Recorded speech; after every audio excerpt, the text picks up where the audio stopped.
Today we're privileged to have Mr. Emil Brolick. He's the president and CEO of Wendy's Company. I think most people know what Wendy's Company is, and probably asking why isn't it Vice Burger King over in La Fortune? I know, I have to take that up with somebody else. But Mr. Brolick is an experienced senior executive with nearly 3 decades of strategic brand leadership experience in operations, product development, and marketing. He has a proven track record of driving consistent same-store sales growth and profits with strong strategic and consumer insights. He has marketing expertise and operational excellence. Mr. Brolick has held executive leadership roles prior to Wendy's at Yum Brands. For those that don't know, that was, that's your, well, in La Fortune, I think you affectionately call it Taco Hut. That would be Taco Bell, Pizza Hut, gosh, what's the other big one? KFC. KFC, I should remember that one. They were a spinoff from PepsiCo a few years back, and some of you might remember that. But anyways, Mr.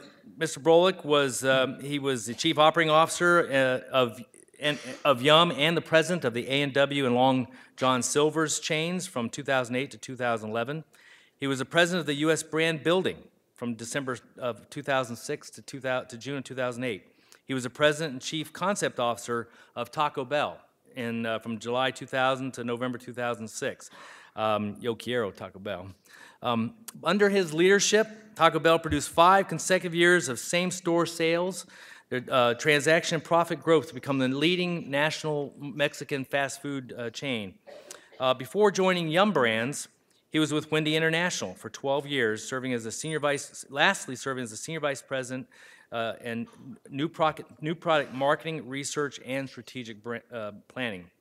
Mr. Brolick was one of the primary architects of Wendy's 1988 turnaround, which helped produce 16 consecutive years of same-store sales growth. During his tenure, he worked very closely with the founder, Dave Thomas, and former CEOs Jim Neer and Gordon Teeter. Previously, Mr. Brolick worked in a number of leadership positions at Ponderosa, Copeland, Chrysler, and in areas of marketing and corporate development, finance, and investor relations. He's a trustee of the Dave Thomas Foundation for Adoption and is chairman emeritus of the Board of Governors of the Boys and Girls Club of America. He was also previously chairman of the Taco Bell Foundation. He's a graduate of the University of Detroit and holds a bachelor's and master's degree in economics. And as you can see, has a tremendous experience in the world of marketing, and it's rare that we get, I think, executives with that kind of background. So for those of you in the marketing areas, I think this is a golden opportunity to ask some great questions and learn more. So on that note, I'd like to give a warm welcome to Mr. Emil Brolick.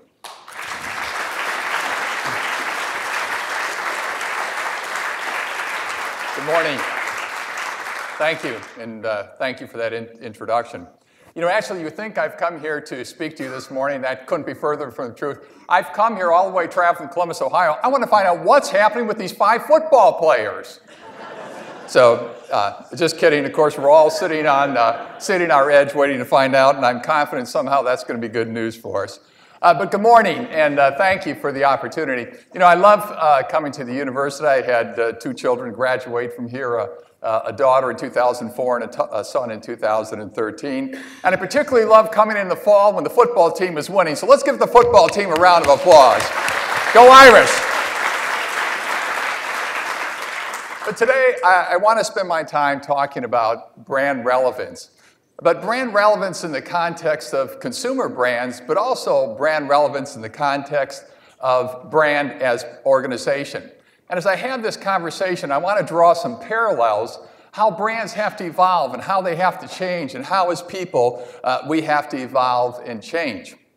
And the good news is, and maybe some of you, haven't spent a lot of time thinking about your personal brand at this point in time, but you've made a very smart move, or your parents have helped you make a very smart move because you decided to become a domer. And being a domer is a great thing. Now, people in Southern California might not think it's such a great thing, but the beautiful thing about somebody like a Notre Dame or an institution like Notre Dame, this is a deeply respected university, and even for people who are not fond of us because of our athletics or whatever it might be, they deeply respect us, and this is something that's important to remember. You know, I borrow a lot of ideas over the years I've picked up from the benefits of being around a lot of smart people. And I love to use this quote from Dale Carnegie, who said, "The ideas I stand for are not my own. I've borrowed from Socrates, I swiped from Chesterfield, I stole from Jesus. And if you don't like those ideas, whose ideas would you rather that I use?" I use this quote simply to share with you that I've picked up a lot of things along the ways. And one of the things we're going to talk about is we talk about our personal brand development, about the importance of learning from others, about the importance of continuing to be a student as you pass your university years.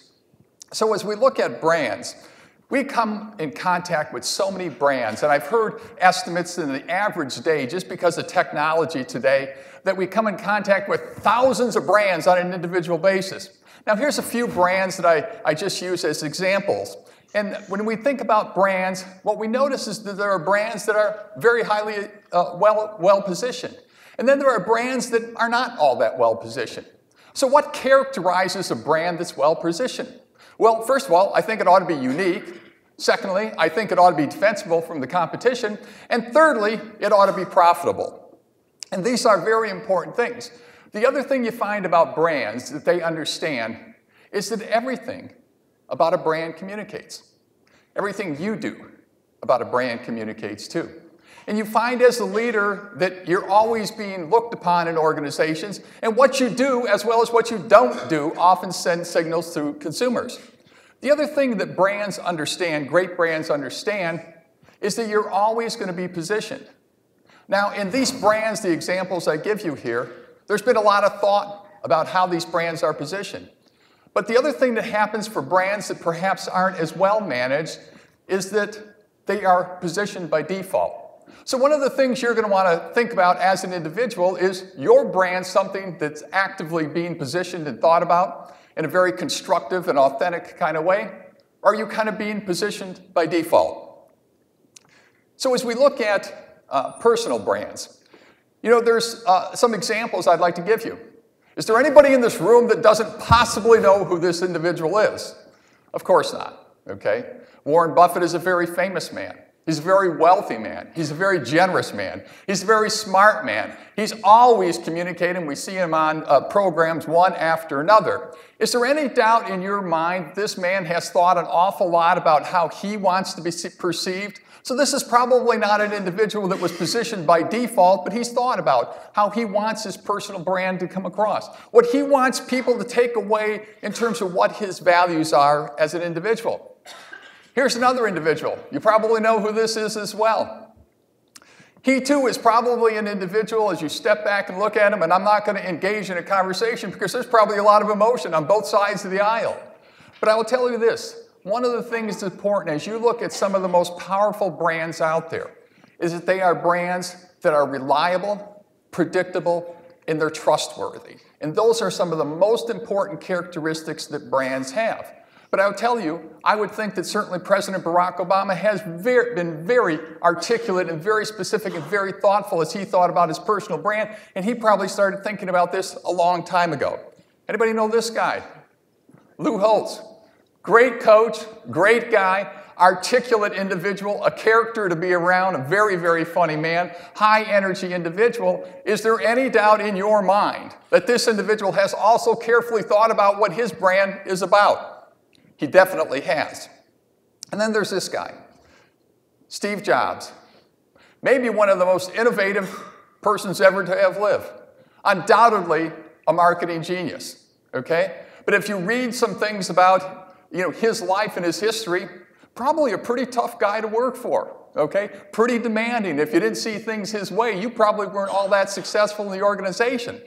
My guess is, this is an individual whose brand was actually not that carefully thought about, that he was positioned by default. He was a very aggressive individual, had tremendous self-confidence in what he was doing. He probably didn't care that much about what other people thought about him. Incredibly successful in business. And then there's this individual. This is a great example, too, of how brands end up being positioned by environments. I wonder what people were thinking about Coach Kelly right before that Alabama game, when Notre Dame was on top of the world, first time in a championship for a long period of time. I was at that game in Miami, Florida, And you didn't have to go too far into that game to be thinking other thoughts at that point in time. So you do become a product of your environment. And I'll talk about this later. And one of the most important things to have as your brand is something called self-control. Because there's a lot of things that are going to happen to your life that you'd prefer not to have happen. But how you respond to them is very important. Then how about this guy? Oh my gosh. First reactions are lasting reactions. So I'm not going to ask you what your first reaction is, okay, because I don't want to hear that answer. But it's very important for us to think about our personal brands. And I'll have to be honest with you. I probably didn't do a great job early in my career thinking about my personal brand. I probably had too much confidence. I had too much aggressiveness about me. I knew where I wanted to go. And by the way, get out of the way because I'm going there. That's probably not the way you ought to be thinking about those things. But most importantly, how about you? Have you thought about your personal brand? Or is your personal brand being positioned by default? Well, by the way, don't immediately go into heart palpitations and panic if you haven't thought about your personal brand, because most people at this stage of your life haven't done that. But it is important that you do that. And we'll talk about why that's important. So as we think about personal brands, what I want to do today is draw parallels between creating a personal brand as well as looking at this in consumer brands. And there are so many parallels that we can draw as we look at these things. And first of all, many of you have been through marketing classes and you've had all kinds of definitions of a brand. Here's one of my personal favorites. A promise to its consumers, customers and consumers. A promise of specific benefits, qualities, and values. It has functional purpose and it is unique from the competition. It's a promise. It's a trust mark. In fact, one of the things I share with my teams in our restaurants all the time is your job is not to just simply run restaurants. You have a much higher order responsibility, and that is to keep our brand promise. Our brand promise is to be a cut above. We're not perfect at that, but that is the charge for our teams all the time. Now, when you think about these characteristics or these definitions of a brand, you can use this as an opportunity to think about yourself. What kind of benefits and qualities and values do you want people to take away from you? Do you want to think about you? And sometimes people struggle with this because they say, well, you know, Emil, are you talking about me as a business person? Or are you talking about me in my home life, in my personal life? I say, stop right there. Because you should not think about these differently. You are the same person. You should be the same person at work. You should be the same person at school as that you are when you're at home or in your personal life situation. And this is how people get conflicts in their life, and they start troubling sorting out, you know, at home versus at work. You're the same person. The values, the things you hold in esteem, what's important to you ought to be the same all the time. And this is how you come across as a grounded person. This is how you come across as an authentic person if you don't get confused by those. And I remember one of the most best pieces of coaching that I received very early in my career. And this is an individual, and I can still remember this conversation today, that they sensed I was way too interested in what my title was at that point in time. They sensed I was way too interested in what my next step was versus being unfocused where I was. And this individual said to me, he said, Emil, your job title is what you do, not who you are. You must define early in your life how you want to be remembered when you don't have a title. Decide what your personal brand is. It was such a powerful thing, and it's one of those situations where someone kind of hits you with a velvet 2x4, or maybe it wasn't so much of a velvet 2x4, and you say thank you for them. Because it really caused me to step back and say, okay, I get it. Someday I'm not going to be a vice president or a president or anything else. I'm just going to be Emil Brolick. And am I going to feel good about what people feel about me and what's sensed about me? And if I really concentrated on making sure that I'm bringing those things to life, that my brand is communicated all the time consistently, no matter what the circumstances is, this is what great brands do. And you know, brands go through life cycles. Every brand does. Every organization does. You go through introduction. You go through that high growth phase. You go through maturity. And then, unfortunately, some brands go through decline. The one big difference with people is we go through decline, And there's also this thing called death that takes place. But I love what Stephen Covey talks about. And if you ever want a simple read of a book, 7 Habits of Highly Effective People, it's going to tell you a lot of things that you already know, but it's positive reinforcement. What is the 7th habit? It's called sharpening the saw. And Stephen Covey says that you should continue to grow until you die. Continue to grow until you die. What a wonderful thought. And sharpening the saw, he says you should grow spiritually, you should grow emotionally, you should grow intellectually, you should grow socially, and you should grow physically, virtually to the day you die. What a wonderful, wonderful thought. How positive would that be and how special that would be? So one of the things you ought to think about is how to make sure that as you think about your personal brand, that you're committed to this personal kind of growth throughout the entire process. Because change is inevitable. There's no doubt. And today it's going faster than faster. But you have to somehow figure out how to change, how to evolve, how to grow, but still be grounded and be the same person. Brands have to do this all the time. Isn't it interesting how innovative Blockbuster was at one time? Except then somebody called Netflix came along. Something called iTunes came along. Blockbuster didn't look so innovative at that point in time. They failed to evolve. They failed to change. They could have been the Netflix, but they didn't. And by the way, if you use Netflix, isn't it interesting how Netflix has evolved and changed over this period of time? One of the things that you're going to have to figure out how to do is with the pace of change, how do you continue to evolve and how do you continue to change? And there's some tremendous situations. And by the way, one of the things you have to figure out how to change in business is not just the brand model, but you have to figure out how to change your economic model. Look at what is happening to Walmart. Walmart is the largest corporation in the world. The next 5 largest retailers are not as big as Walmart, but they're under siege by somebody called Amazon. Target, the same situation. And you look at what has happened with Amazon. How did Amazon start out? If you wanted to buy a book, you went to Amazon. And then the financial community was wondering, what was Jeff Bezos doing? Jeff Bezos was investing all this money in something called the cloud, spending billions of dollars on computer capacity. You see, he had a vision of how he wanted to change and evolve Amazon. He didn't want to just sell books. That was a tease. He just got started. What a beautiful thing. And by the way, he doesn't take ownership of any of these goods, and all of you, I'm sure, are shopping on Amazon all the time because you use mom and dad's credit cards and you have it sent to the dorm. What a great deal. My kids did this all the time. In fact, they still do that. So the interesting thing is here, he has continued to evolve the brand. But now Walmart, Target, they've got all these physical stores. They got all this investment in these. They have to also evolve their economic model. And how about Disneyland? Walt Disney, what a genius. What a man. 1955, created Disneyland. Unbelievable success. But look what Disney is today.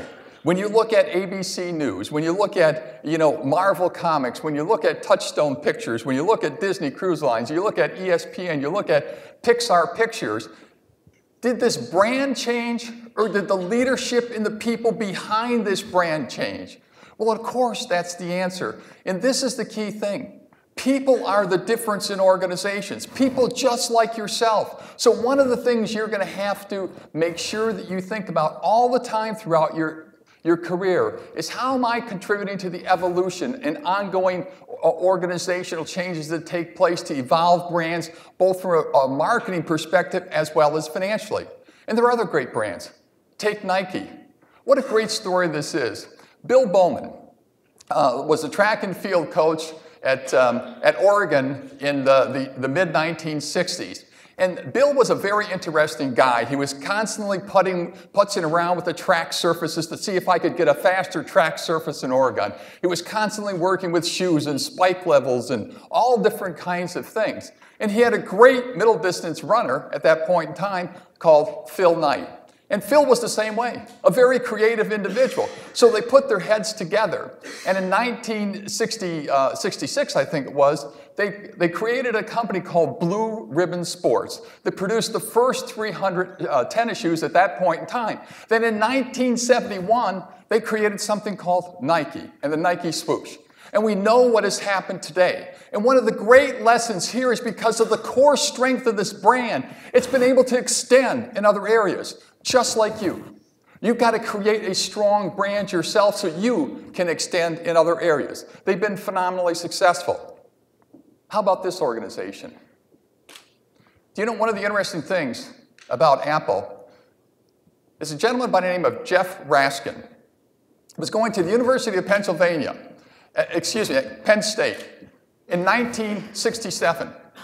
His doctoral thesis was about a computer that he created that in fact was the Mac computer. He created this, but it was in 1971, and before that he had connected with Steve Jobs, Steve Wozniacki, okay, and Roy Wallace, and they are the ones that created the Apple logo. They created the trademarks. They created the whole organization.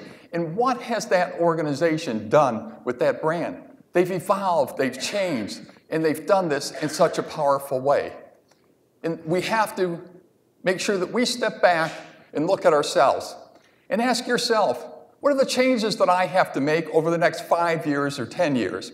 And you know, one of the things I try to do is have very dedicated reading habits, and I read as much as I can, because the amount of change we see in the world is unbelievable. And today, in leadership positions, you have to make sure that you're in a position to constantly evolve. Here was an article of a few months ago in the Wall Street Journal. Americans lose their taste for cereal, soda, and soap. Makers of consumer staples resort to aggressive discounts as shoppers struggle to open their wallets. It points out that some 33.7% of all consumer goods in the past year were bought on a discount because growth has slowed. And the fact is that today consumers spend 10.8% of their net income on these consumer products.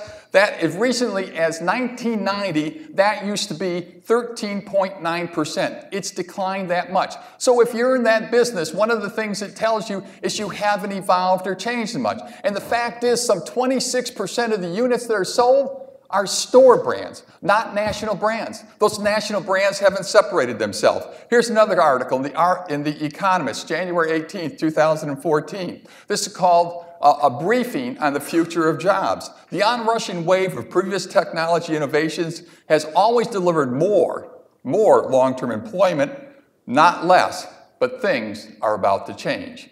Things are about to change. It goes on to point out that the computer innovations in the next 2 years will exceed all of the cumulative innovations in computers from history started forward in the next 2 years alone. And then how about the Wall Street Journal article of just a day before yesterday when we talk about robots work their way into small factories. And I love this. It says the machine priced as low as $20,000 provides such companies as small jeweler makers and toy makers among them new incentives to automate. And the point it makes out is they show up all the time, they don't take breaks, and they never get sick. And it's about to replace a lot of workers. So these are the kinds of evolutions that were going to have to take place. So as you think about your brand, one of the things I'd encourage you to think about is the importance of continuous learning, the importance of having the flexibility. And I thought this quote from Alvin Toffler hit it right on the head. He said, the illiterate of the 21st century will not be those who cannot read and write, but those who cannot learn, unlearn, and relearn. Learn, unlearn, and relearn. And he's talking to all of us. We have to continue to do this throughout all of our careers. And the fact is that some are not all that great at this. And some of these brands fail. But wait a second. Is it the brand that has failed? Or have the brand leaders in these organizations let these down? And of course, that's the answer. Do you know that Kmart Corporation, okay, which is the predecessor of that was SS Kresge, which was a very old organization, but Kmart started in 1961, the exact same year that Walmart started. In fact, for the first 10 or 15 years, Kmart was actually more successful than was Walmart. But what's happened now? It's a shadow of itself. Walmart has continued to evolve and change. What happened to Sears, Roebuck and Company? You read about them now, and they're in serious financial trouble. They're running out of cash. This company started in the 1890s. Or what happened to somebody like Kodak Corporation? Do you know at one point in time they had an 80% share of the film market? They didn't realize that the film market was going away. They were too worried about protecting their position in film, they didn't see that it was going to change. You see the same thing in an organization like Polaroid. And then how about Washington Mutual, or WAMU as it was affectionately called, the 6th largest bank in the United States of America, went bankrupt, the largest failure of financial institution at that point in time. Failed to evolve, failed to change. So let me bring this closer to home. This is Dave Thomas, 1969. He started the Wendy's company in Columbus, Ohio. Dave Thomas did not even have a high school diploma, but he was a consumer genius. He understood consumers so importantly.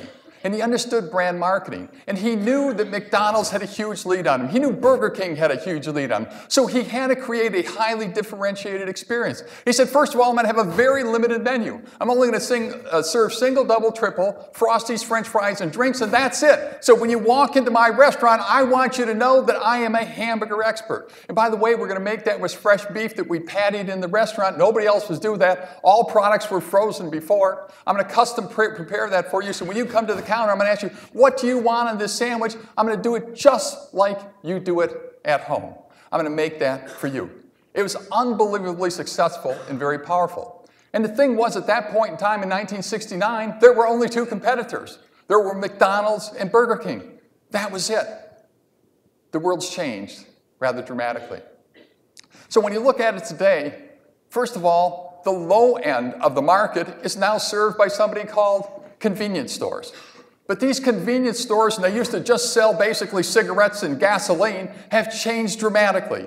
You look at people like Wawa, you look at people like Sheetz, you look at people like Quick Trip. These are phenomenal brands, extremely well run. They're doing a much better job of serving food. In fact, they now say on their own websites that they are in the food business. They just happen to sell gasoline and sell cigarettes. And then how about at the high end? Well, you have these players that some people call quick casual restaurants. We call them the new QSRs because they're more parallel to that. They're called Panera Breads. They're called Payways. They're called Chipotle. And then how about these grocery stores? It's amazing the amount of prepared food and takeout food. And there's some phenomenal chains out there. Where you look at Wegmans and you look at Whole Foods. And Wegmans is consistently rated as one of the top places in the United States of America to work. They're a privately owned company. They are phenomenal. And how about Kroger? Kroger is the oldest and the largest national grocery store chain out there. Now, Walmart sells more groceries, but they're not a pure grocery chain. And they are on fire. They've had 38 consecutive periods of same-store sales growth. Their earnings are growing faster than any other grocery store out there. They've innovated. They've evolved. They've changed. They understand what their brand is all about, and they're consistently delivering on that.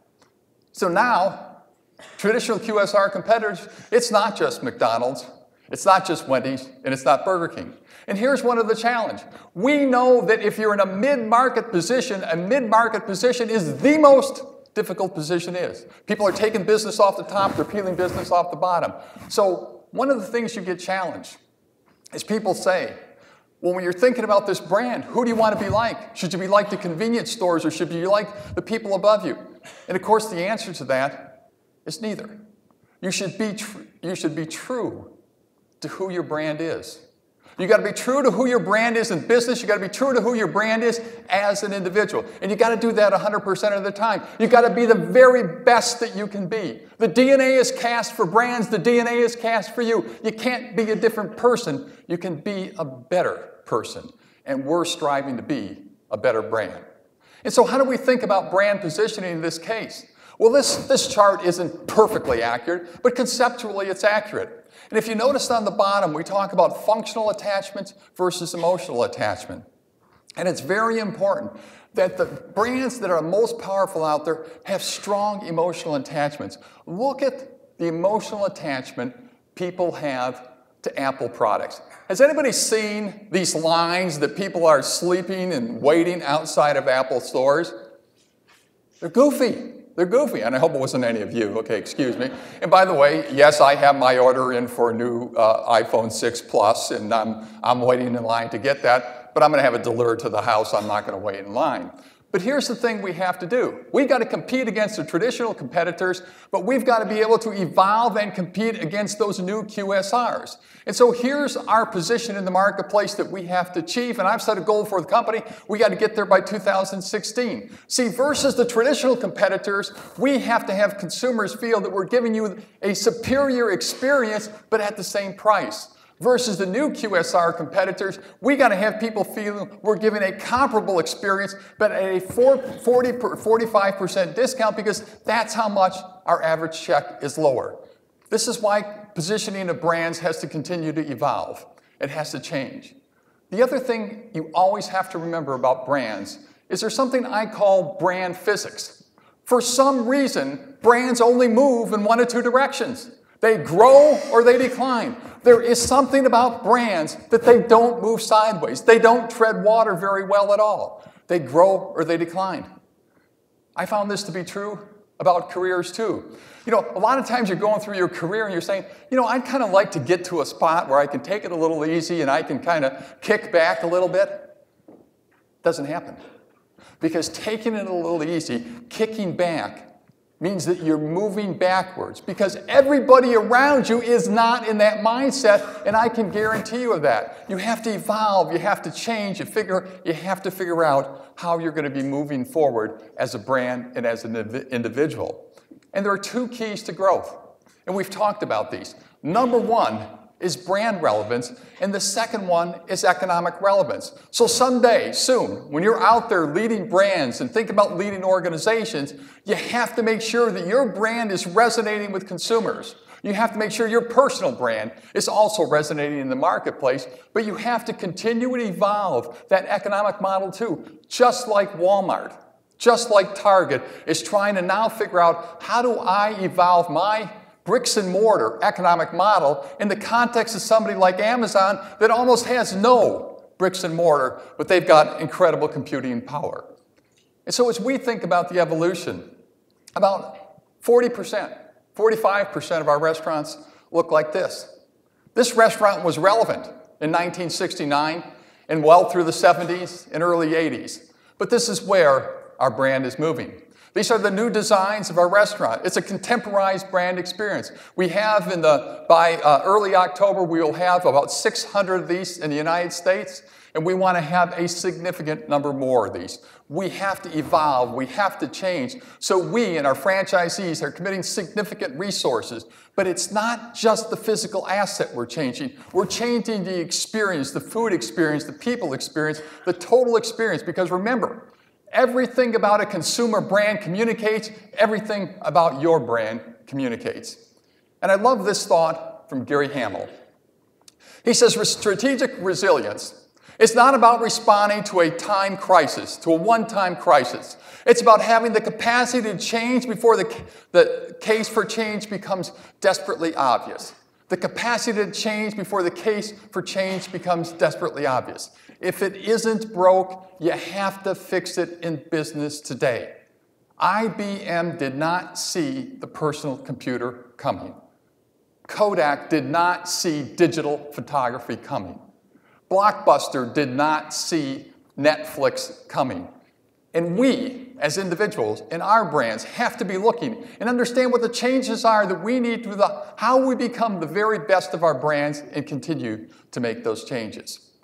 And to do that, one of the things we have to do is avoid the tyranny of incrementalism.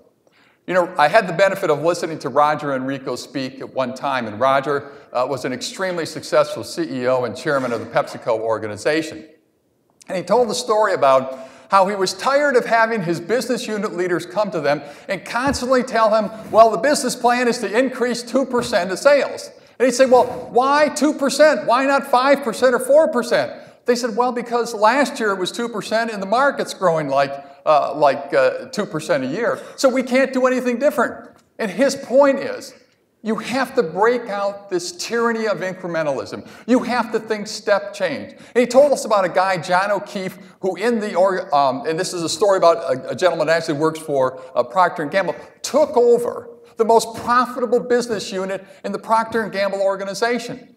And in his first week, he was at this organization, he announced to the whole organization that they were going to double profits in 3 years. Double profits in 3 years. This is the most profitable business unit in all of Procter & Gamble. And the organization, of course, their response was what? We can't do that. We can't do that. He said you can if you change your thinking. So when you set different goals for yourself, it's amazing what you can accomplish in your life. The tyranny of incrementalism. We have to avoid this.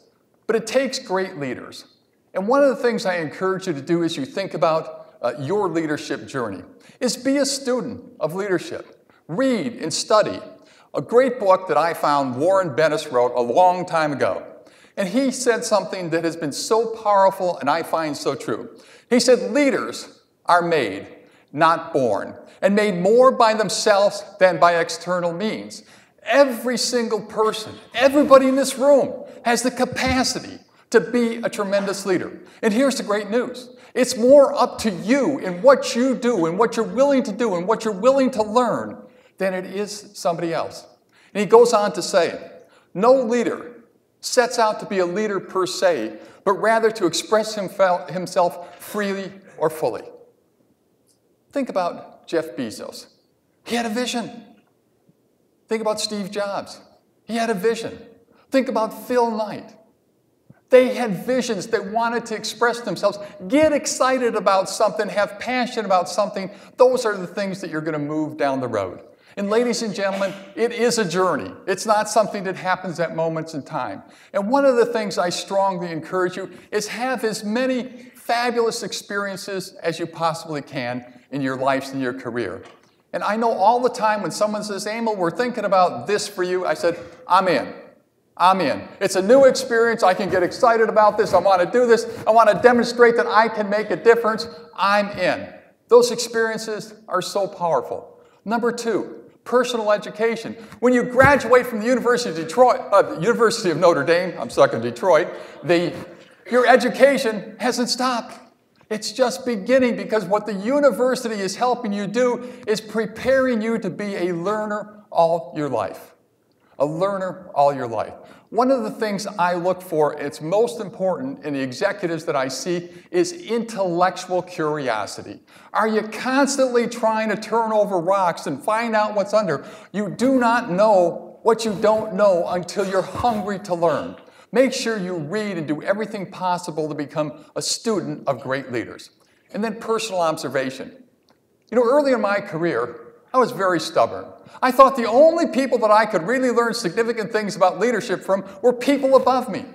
Could not be further from the truth. You can learn from absolutely everybody around you, but identify qualities and characteristics that you admire in people, and then observe those kinds of things. You see somebody that's a great speaker. You see somebody that does a great job of taking people along with you. Observe those people. But also when you see people that do some things, you go like, yeah, I don't think so. Okay, I don't want to commit one of those. Make sure you observe those things as well.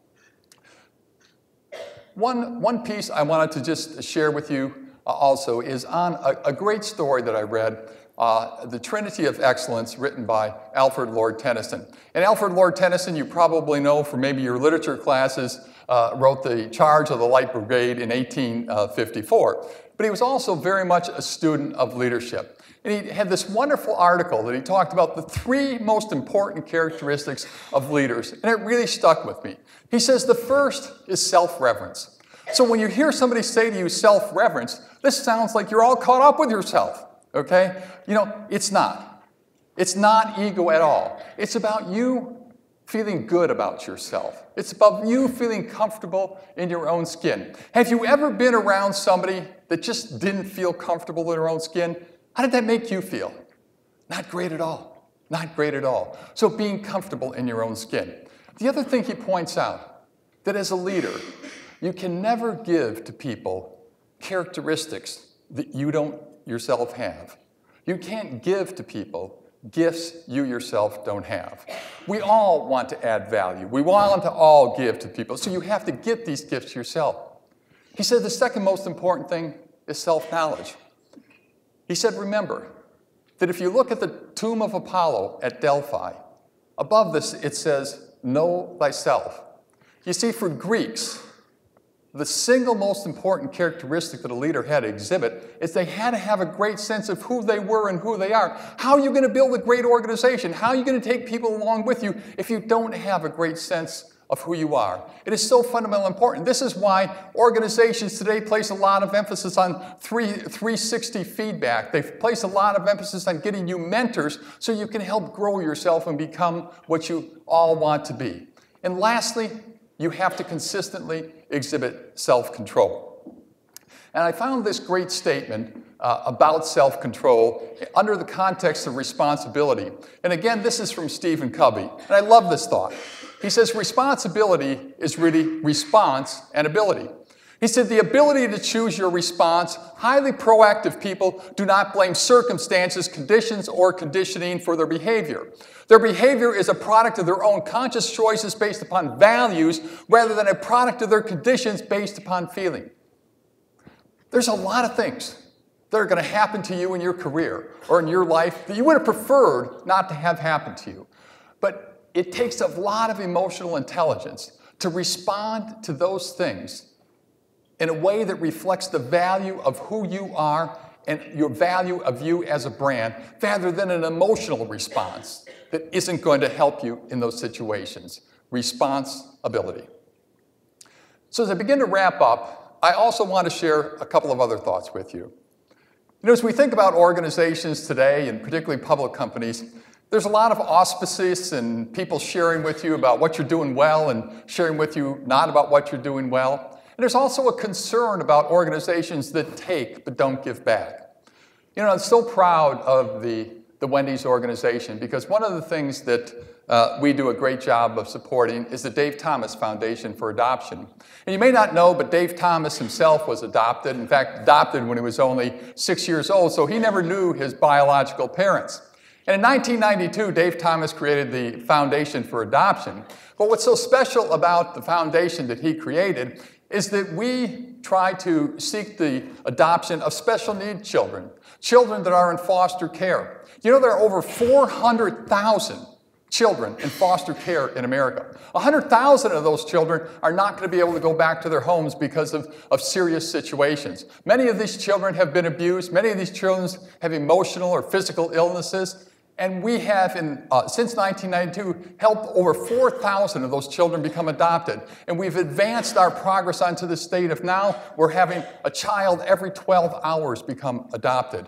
And this is so special because in the United States of America, 28,000 kids age out of foster care every year. Can imagine a situation, you're 18 years old and someone gives you $3,000 and says, good luck, we hope you have a great life. Guess what happens? Unfortunately, a lot of those children end up in very difficult situations. You know, addicted to something, incarcerated. So we're very proud of the foundation and the fact that we raise $10 to $12 million every year. And the whole organization is committed to this. It's a very special thing.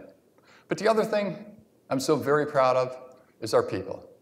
And when you look at organizations and as you ultimately interview and seek employment, the focus ought to be, what is the character of the organization? What are these people like? And it tells you an awful lot about, is this a place you want to work for? People are the ultimate source of differentiation. They are the greatest asset an organization has. And often organizations like quick serve restaurants are criticized because we don't help develop people. Couldn't be further from the truth.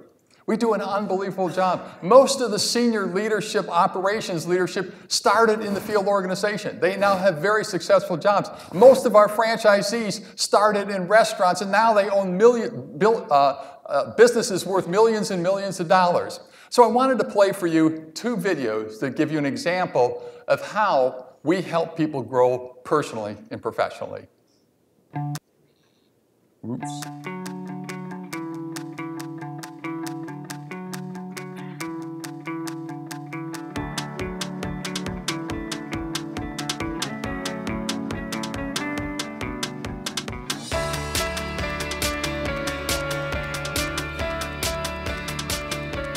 I was a high school student, grade 12, and I was looking for a high school job. Started out in the basic positions and eventually learned all the positions. My managers would come to me and say, well, you're doing the job anyway, so why not get paid for it? So let's promote you.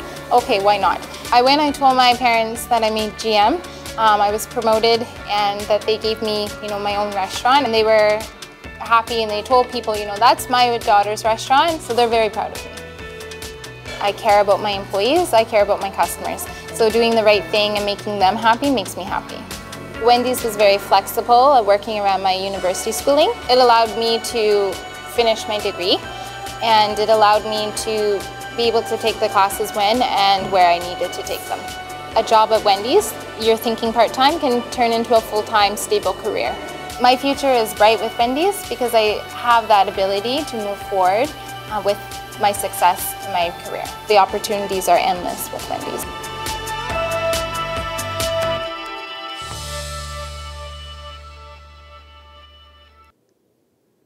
Okay, I think I blew through that first video, sorry for that. But our commitment to people, and in fact, as we go, we talked about individual development plans. We actually have individual development plans for everybody in our restaurant teams as well. It's because when you come into the organization, we do not expect anybody to stay in a minimum wage job. If they aren't able to advance from that, it's issues of the ability that they have to move. And we do everything possible because we always have a need for management as we continue to grow our business. And so we're very, very proud. And so I wanted to close on this thought. And I found this to be a very powerful thought.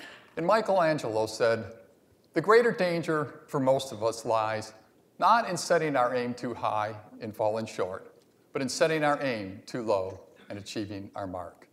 Setting our aim too low and achieving our mark.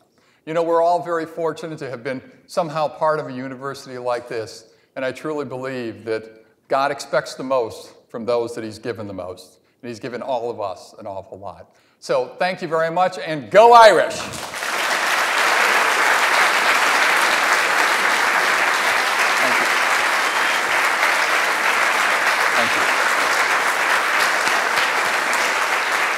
Thank you.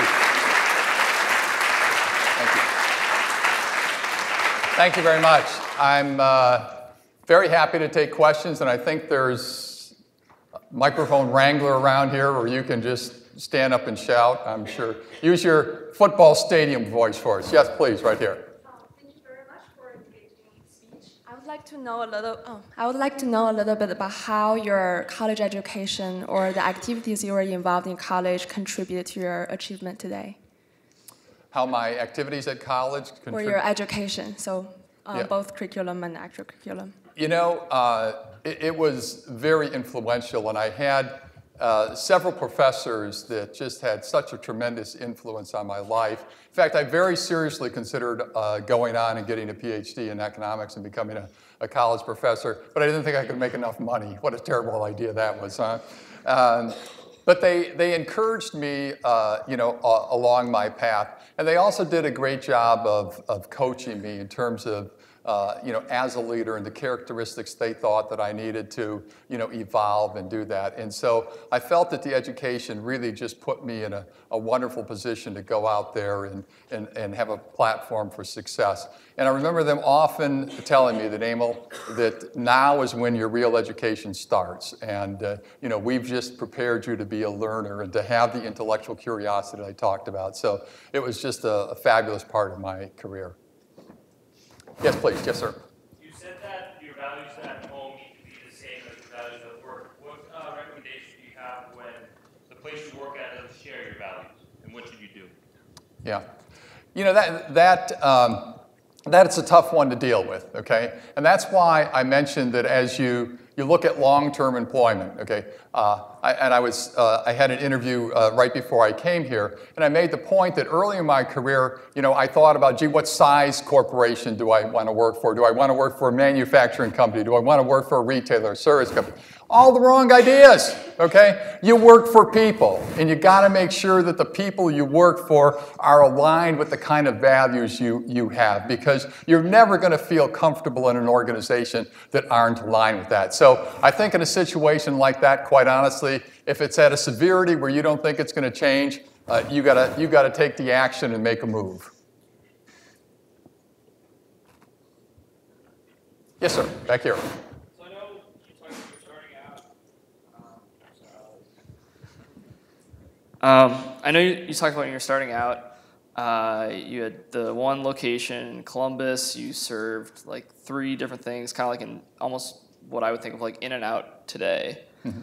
But fast forward 40 years or however long it's been, what would you point to today as your 1 or 2 competitive advantages over McDonald's, Burger King, like your main competitors? Like what is differentiating Wendy's from all of them?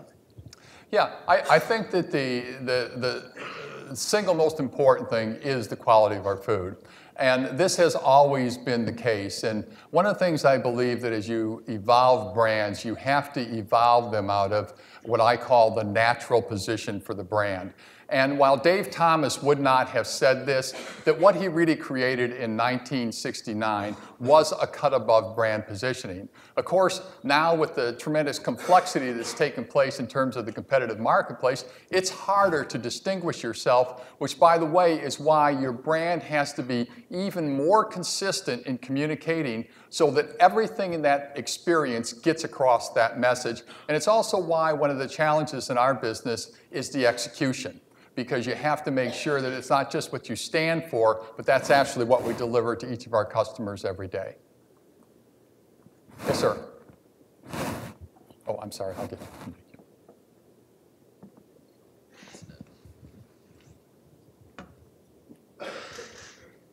I know there's been a lot of talk in the news recently about raising the minimum wage.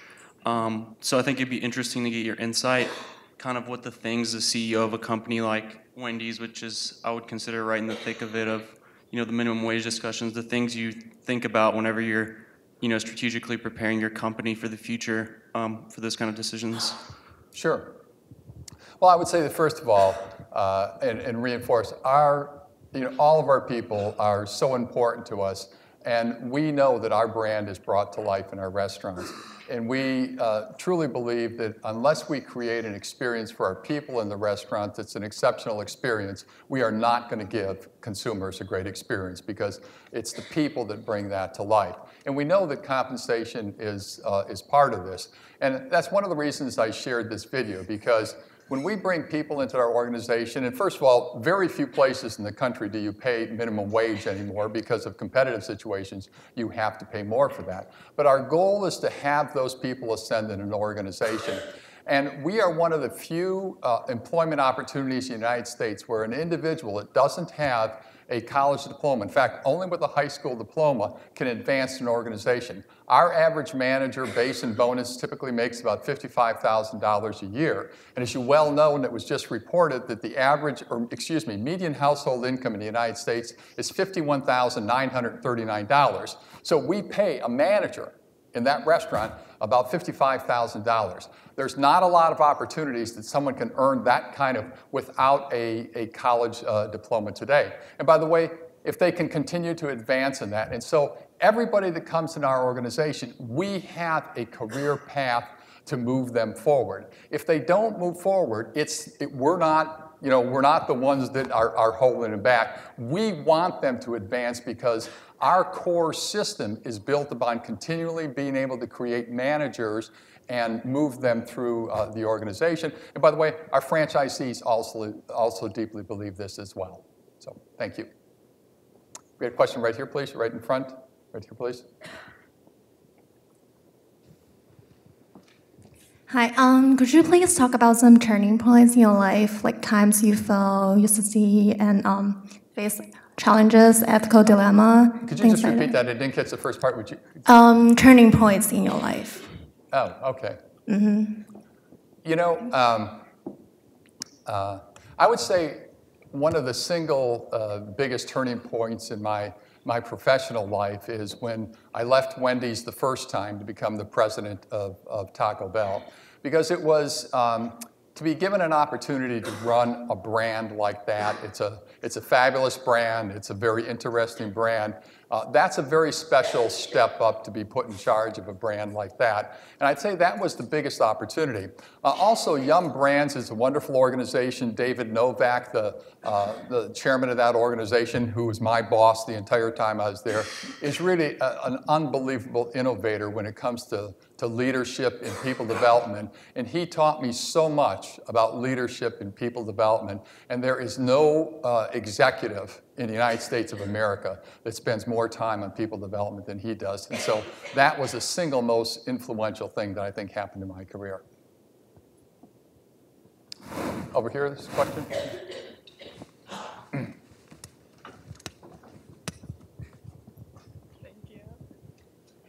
So you mentioned you were an economics major, but now marketing and building brand is really integral to your role as CEO. So I was just wondering, because a lot of us aren't marketing majors, and I was wondering if you could talk a little more about how you made the jump from economics to this marketing role, and if you had any suggestions for how to pick up some of those skills.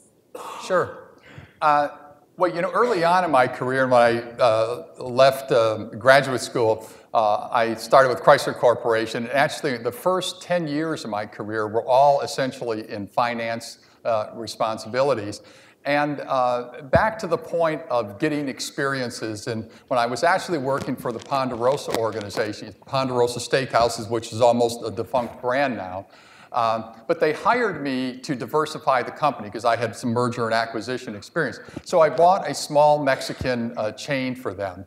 And the guy that they brought on to run that business he and I became fast friends for who knows what reason. But this was a very seasoned executive in the restaurant industry. And one day he came to me and he says, Emil, he says, okay, we're going to create this specialty restaurant group. I want you to be in charge of marketing. I want you to be in charge of product development. And I also want you to run the purchasing and distribution system for this chain. I said, Ed, you must have lost your mind. I said, I've never had any experience in all those things. He says, you're a smart guy. I know you're going to do exceptionally well. Just say yes. On the spot, I said, I'm in, Ed.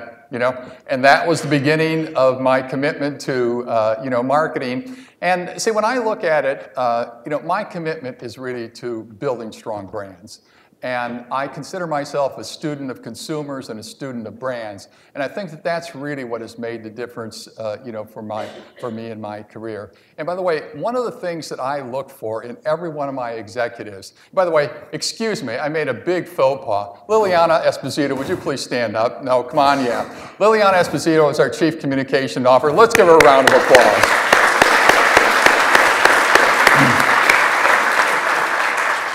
But one of the key things I look for in each of my executives is somebody that not only is a functional expert, okay, but they're also a business person, and they see themselves that way. And one of the things that, and Liliana's only been with the organization a fairly short period of time, but one of the things that attracted me to Liliana's background is that she has an undergraduate degree from Virginia, a great university, but she also has a law degree. And what she wants to do in her career is beyond the communication field. And that is very, very important to me. You've got to have people that are functional experts, but you've got to have people that see themselves as a business person, whether they're in human resources, whether they're in finance, whether they're in operations, and whether they're marketing, and go on. Because today, anybody from any functional area, to me, should have the capacity to ultimately run the business.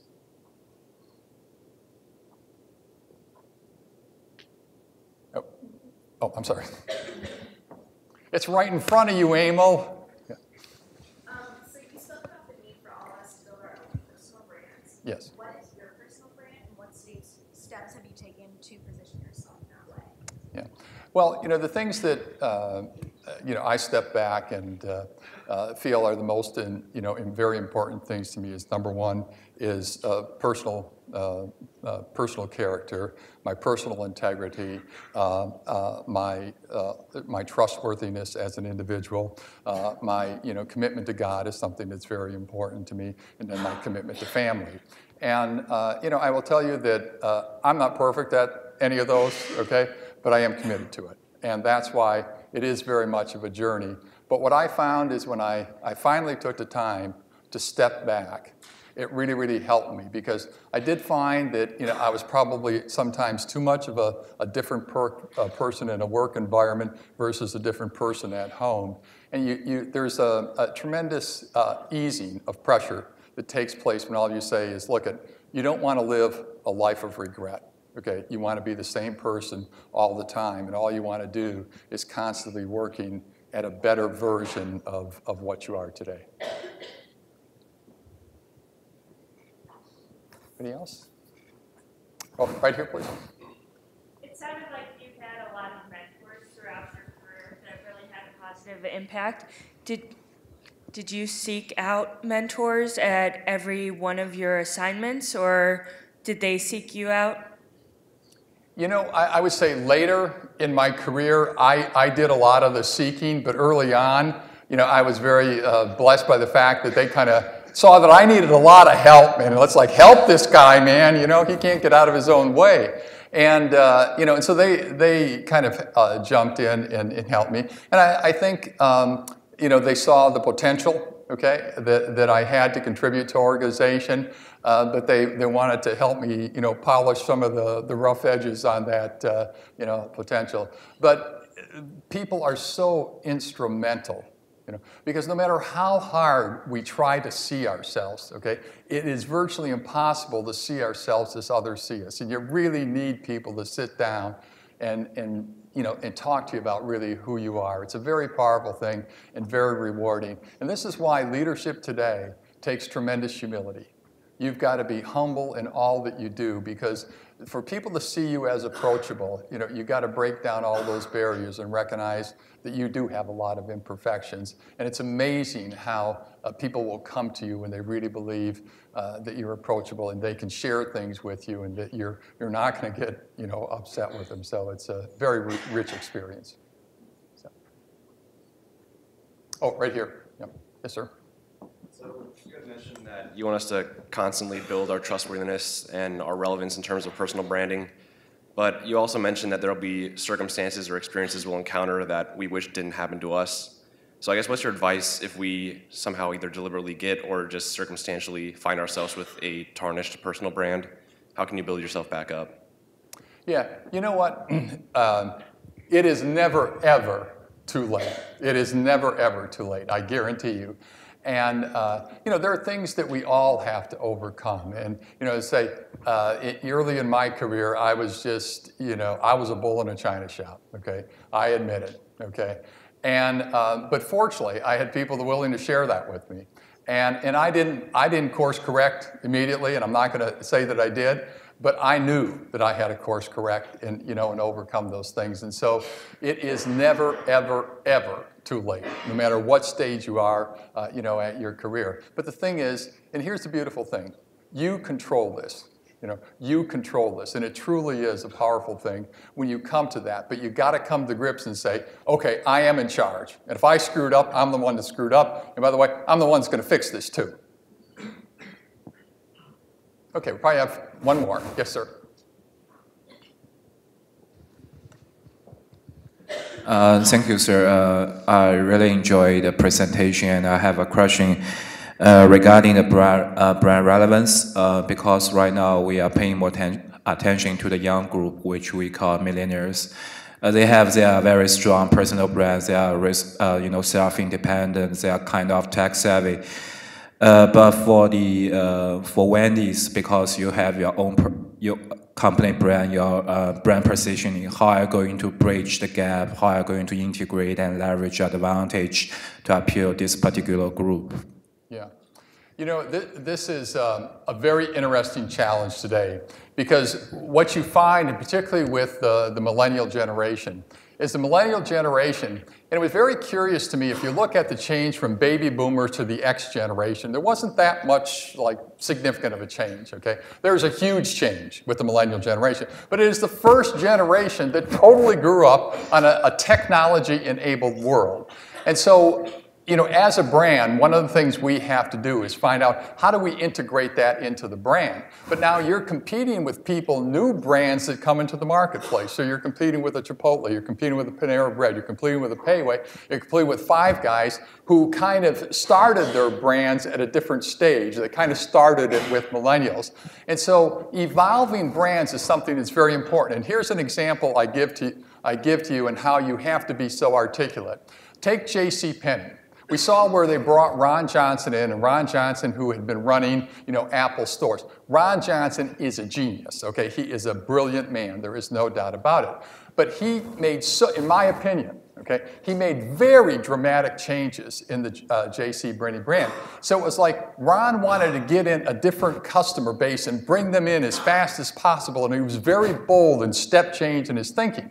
But at the same time, you have to make sure that you don't disenfranchise an existing customer base. And that's the delicate balancing act that an existing brand, like Wendy's has to play. Is you got to evolve and change to make sure you bring in that millennial generation. Because if you miss the millennial generation, you also miss their kids too. So you miss all future generations, okay?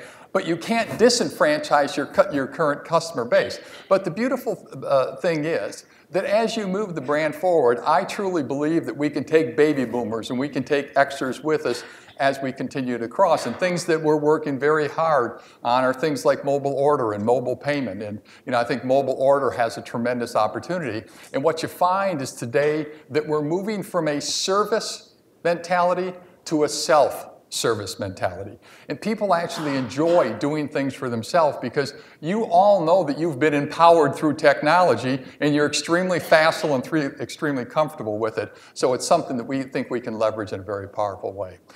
Ladies and gentlemen, this has been a tremendous pleasure for me to be with you. And this is a university that is near and dear to my heart. And so you're all very fortunate people to be here. And good luck in your careers and your life. I appreciate it very much.